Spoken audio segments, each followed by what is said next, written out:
सलाम ने एक दिन सहाबा से फरमाया था कि तुम एक होते हो और कई हजार काफिर को भगा देते हो, एक वक्त आएगा कि एक काफिर होगा और 1000 मुसलमान को भगा देगा।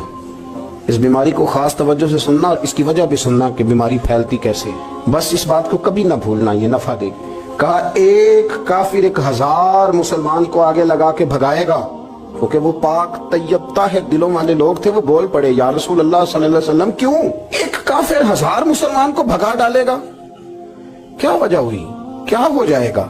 2 जुमले मेरे नबी करीम के, और बात खत्म कर दी। 2 जुमले फरमाया, तुम्हें वहन हो जाएगा। वहन नहीं, वहन, वाओ हा नून, तुम्हें वहन हो जाएगा। या रसूल अल्लाह, ये किस बीमारी का नाम है? तो अल्लाह के रसूल अलैहि सलाम फरमाने लगे, इसका तर्जुमा ये है कि तुम्हें दुनिया से प्यार हो जाएगा और तुम्हारा मरने को दिल नहीं करेगा। दुनिया से प्यार करोगे, मौत का लफ्ज आएगी, तुम्हें कराहत आएगी, कराहत।